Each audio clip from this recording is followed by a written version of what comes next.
교회의 폐허가 새 계명을 너에게 주노니 서로 사랑하라. 사랑은 원자탄보다 강한 힘이 있다고 그러잖아요. 특히 우리는 손양원 목사님, 사랑의 원자탄이라는 별명을 가지고 우리의 신앙의 선배로 있다는 것은 너무나 감사합니다. 근데 그 애양원이 설립된 근거가 있습니다. 포사이드 선교사님이 목포 지방에서 선교를 했어요. 근데 이 광주에 급한 일이 생긴 것입니다. 말을 타고 오는데 저 멀리 논두렁에서 여자의 신음소리가 들려옵니다. 나병 환자를 버려놓은 거예요. 그래서 데리고 옵니다. 광주로. 자기 말에 태우고 와서. 그래서 정성껏 사랑을 살펴요.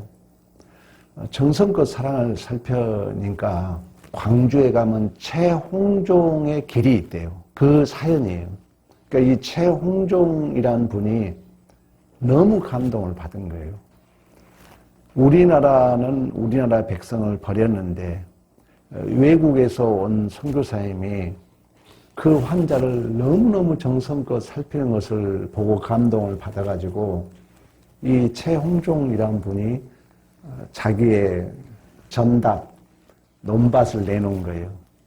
그래서 사실 그 나환자들을 돕게 되는 예양원이 생긴 것입니다. 그게 이제 여수로 이전이 된 거죠. 그 사랑의 씨가 뿌려져서 우리 손양원 목사님은 동인이 동신이 자기의 두 아들을 죽인 원수 같은 자를 데려다가 양아들로 삼으시고 그를 목회자로 세우기 위하여 신학교까지 보냈던 것처럼 사랑은 능력이 있는 줄로 믿습니다. 오늘 본문이 두 사람의 가운데에 새 계명을 준다고 그래요. 한 사람은 가룟 유다입니다. 하나님은 그를 끝까지 사랑해요. 마지막 예수님께서 십자가에 죽으심을 앞두고 성찬식을 할 때 가룟 유다에게도 떡을 줍니다. 그러나 끝까지 그는 하나님의 사랑을 결국 외면하고 밤이었더라. 결국 그는 불신자의 길, 지옥의 길을 가죠. 그러나 베드로는 죽는데도 같이 가고 오게도 같이 가겠노라고 얘기했지만은 결국 베드로가 예수님을 3번 부인하잖아요. 그러니까 어떻게 보면 가룟 유다나 베드로나 큰 차별이 없습니다. 근데 이제 하나님이 베드로를 찾아와요. 요한복음 21장에 그런 얘기가 나오잖아요. 찾아오셔가지고 친히 베드로에게 바요나 시몬아 내가 나를 사랑하느냐 물어요. 그때 베드로가 주님 내 마음을 알잖아요 그러거든요. 그러니까 우리는 내가 사랑이 있어서 사랑하는 게 아닙니다. 새 계명을 주고 서로 사랑하고 말씀했던 것처럼 사랑이라는 것은 하나님으로부터 받은 것을 주는 거거든요. 그리고 진실로 이웃을 사랑한다는 것은, 이웃을 섬긴다는 것은 은혜를 받았다는, 내가 사랑을 받았다는 하나의 증거라는 것입니다. 내가 사랑을 받았다면 당연히 우리는 사랑을 해야 된다는 거예요. 사랑을. 첫째는 우리의 언어로. 그러니까 말 한마디 사랑한다는 거. 그리고 우리의 얼굴 표정 속에 항상 사랑이 넘쳐야 돼요. 또 우리는 행동 속에, 시간과 물질 속에 사랑을 표현해야 될 줄로 믿습니다. 평양에서 당시에 이 김익두 목사를 안 만나면 행복한 거예요. 근데 그날도 평양 시내를 돌다가 서양 선교사의 복음을 증거하는 모습을 보고 돌을 던졌다고 그러잖아요. 돌을 던져서 이 선교사는 머리에 피가 난 거예요. 근데 그 선교사가 외친 말은 하나님은 당신을 사랑한다는 거예요. 그 말이 마음에 새겨진 거죠. 그래서 집에 와서 잠을 자는데 나는 평양을 주먹으로 제패했지만 내 마음에는 평안이 없는데 도대체 저 사람은 저 안에 무엇이 있기에 피를 흘리면서까지 하나님은 당신을 사랑한다고 외칠 수 있겠는가. 그날 잠을 설치고 잠을 못 잤다고 그러잖아요.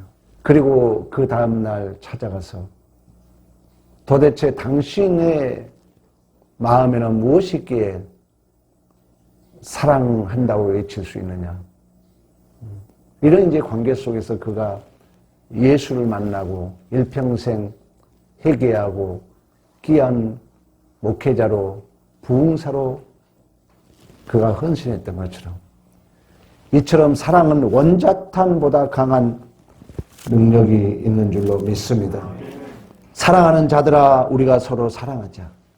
사랑은 하나님께 속한 것이니 내 것 준 게 아니라는 것입니다. 하나님께 주는 거예요. 그래서 귀하게 줘야 돼요. 풍성하게 줘야 돼요. 꼭 기억하셔야 돼요. 사랑하는 자마다 하나님으로부터 나서 하나님을 알고 사랑하지 않는 자는 하나님을 알지 못하나니 이는 하나님은 사랑이십니다. 그러니까 하나님을 안다는 것은 우리의 반응이 사랑으로 증거된다는 것입니다. 그러니까 사랑하지 않는 자는 하나님을 모르는 거예요.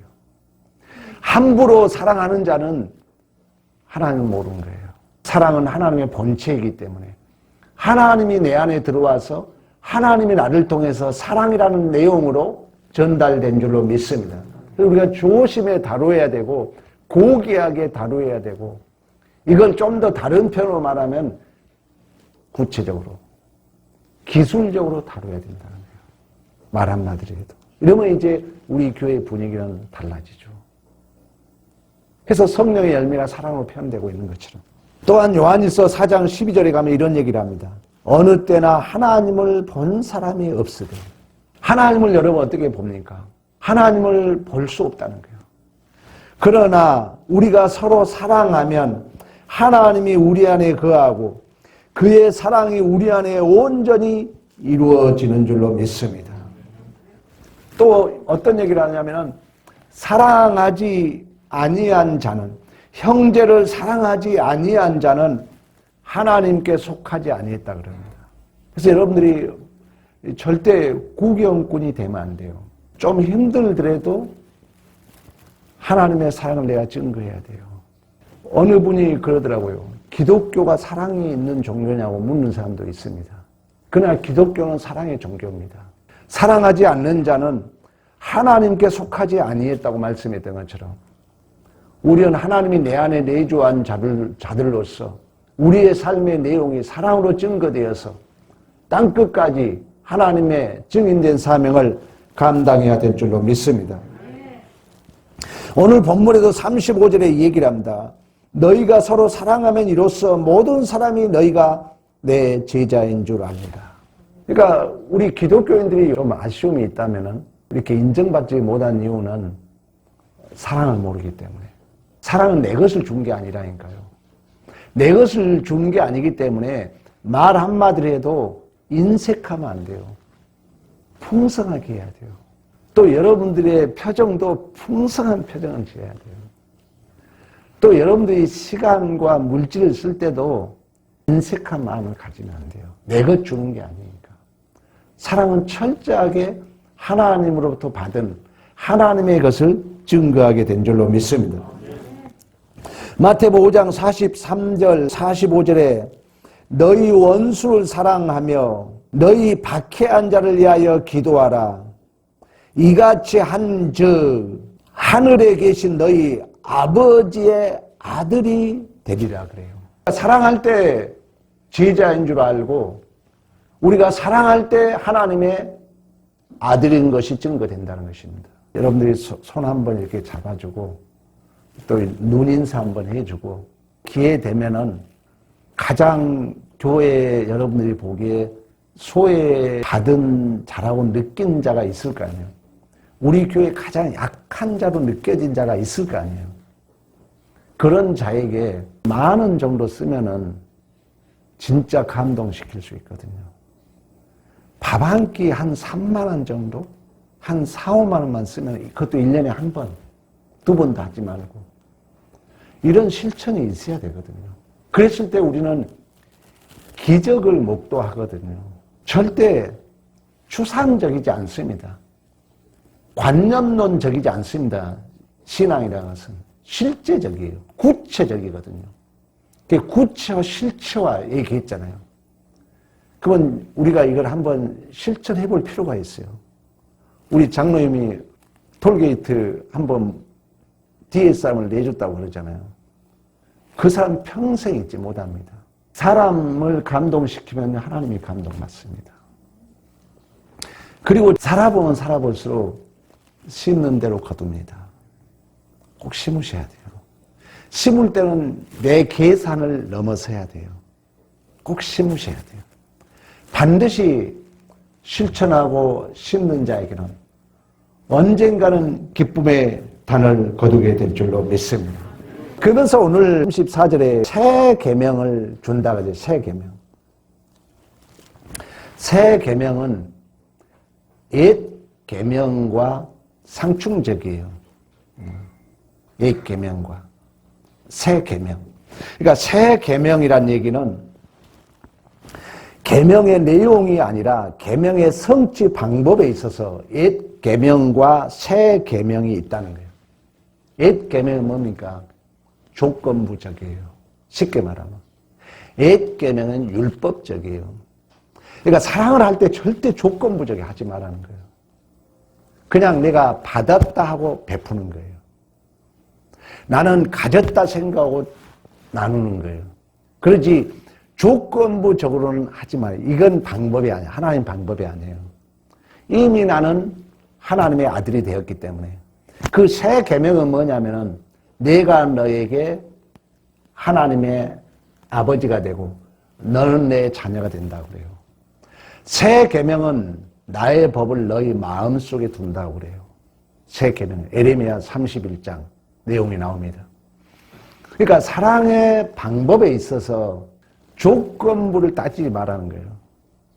저 사람이 나에게 베풀었으니까? 아니에요. 베푼 자는 절대 그런 마음을 가지면 안 돼요. 그냥 베푸는 거예요. 우리 주님이 그러잖아요. 마태복음 25장에 가장 약한 자, 작은 자에게 베푸라 하잖아요. 그래서 이제 베풀었어요. 그때 우리 주님이 그러잖아요. 우리 25장 한번 찾아볼까요? 마태복음 40장. 여기 형제 중에 지극히 작은 자 하나에게 한 것이 곧 내게 한 것이라는 거예요. 내게 한 것이다. 그러면서 뭐라냐면 내가 줄일 때 너희가 먹는 것을 주지 아니하였고 목마를 때에 마시지 아니하였고. 그러니까 가장 작은 자를 주님으로 얘기하는 거예요. 그러니까 가장 작은 자에게 한 것이 내게 한 거다. 가장 작은 자에게 하지 않고 있다면 내게 하지 않는 거라 그래요. 그래서 제가 이 말씀의 근거에서 우리가 한번 실천해보잖아요. 금년 교회 표가 그러니까.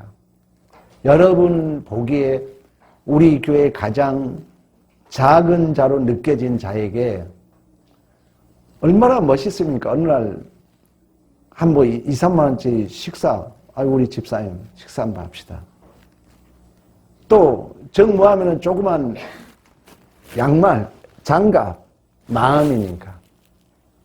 근데 조건을 따지지 않고 하면은요, 그 상대에는 감동을 받거든요. 오늘 본문 얘기예요.